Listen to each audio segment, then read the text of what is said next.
ನೀವು ನೋಡ್ತಾ ಇದ್ದೀರಾ ಜನಸೇವಾ ಕನ್ನಡ ಟಿವಿ. ಇದು ನಿಮ್ಮ ವಾಹಿನಿ, ಇದ್ದದ್ದು ಇದ್ದಾಗೆ. ಜೀವಧಾರೆ ಟ್ರಸ್ಟ್ ವತಿಯಿಂದ ನಟರಾಜ್ ರವರ ನೇತೃತ್ವದಲ್ಲಿ ದಿನಾಂಕ 23/1/2025 ಸುಭಾಷ್ ಚಂದ್ರ ಬೋಸ್ ರವರ 128ನೇ ಜಯಂತಿ ಪ್ರಯುಕ್ತ ಮಂಡ್ಯ ನಗರದ ಅಂಬೇಡ್ಕರ್ ಭವನದಲ್ಲಿ ಬೃಹತ್ ರಕ್ತದಾನ ಶಿಬಿರ ಆಯೋಜಿಸಿದ್ದು, ಇಂದು ಮಂಡ್ಯ ನಗರಕ್ಕೆ ಆಗಮಿಸಿದ ಲೋಕಸಭಾ ಸದಸ್ಯರಾದ ಡಾಕ್ಟರ್ ಸಿ.ಎನ್. ಮಂಜುನಾಥ್ ರವರನ್ನು ಶಿಬಿರದಲ್ಲಿ ಪಾಲ್ಗೊಂಡು ಯಶಸ್ವಿಗೊಳಿಸುವಂತೆ ಆಹ್ವಾನಿಸಲಾಯಿತು. ಅವರು ಮಾಡಿದ್ದಾರೆ. ರಕ್ತದಾನ ಎಲ್ಲ ದಾನಗಳಿಗೂ ಕೂಡ ಒಂದು ಶ್ರೇಷ್ಠ ದಾನ.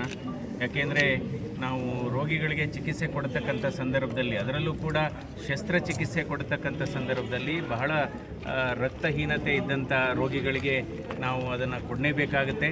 ಇವತ್ತು ನಟರಾಜ್ ಅವರು ಇದು ಪುಣ್ಯದ ಕೆಲಸ, ಒಂದು ದೇವರ ಕೆಲಸವನ್ನು ಮಾಡ್ತಾ ಇದ್ದಾರೆ. ಇಂಥ ಕೆಲಸವನ್ನು ಮಾಡತಕ್ಕಂಥ, ಯಾವಾಗಲೂ ಅಷ್ಟೇ ಸಮಾಜದಲ್ಲಿ ಇಂಥ ಒಳ್ಳೆಯ ಕೆಲಸ ಮಾಡತಕ್ಕಂಥ ಅವರು ಯಾವುದೇ ಒಂದು ಪೂಜೆ ಮಾಡುವ ಅವಶ್ಯಕತೆ ಇಲ್ಲ, ಯಾವುದೇ ಒಂದು ಮಂದಿರಕ್ಕೆ ಹೋಗೋ ಅವಶ್ಯಕತೆ ಇಲ್ಲ.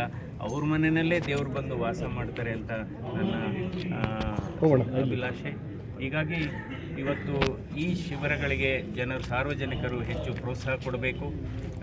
ಇಂಥ ಸಮಾಜಮುಖಿ ಕೆಲಸ ಮಾಡತಕ್ಕಂಥ ನಟರಾಜ್ ಅವರಿಗೆ ನನ್ನ ವಿಶೇಷ ಅಭಿನಂದನೆಗಳು. ಇದೇ ರೀತಿ ತಮ್ಮ ಸೇವೆ ಈ ಸಮಾಜಕ್ಕೆ ಆಗಲಿ ಅಂತ ಹಾರೈಸ್ತೇನೆ. ನಮಸ್ಕಾರ. ಪಕ್ಕದಲ್ಲಿ ಕಾಣುವ ಬೆಲ್ ಬಟನ್ ಮೇಲೆ ಕ್ಲಿಕ್ ಮಾಡಿ ಹಾಗೂ ಲೈಕ್ ಮಾಡಿ, ಶೇರ್ ಮಾಡಿ, ಕಮೆಂಟ್ ಮಾಡಿ.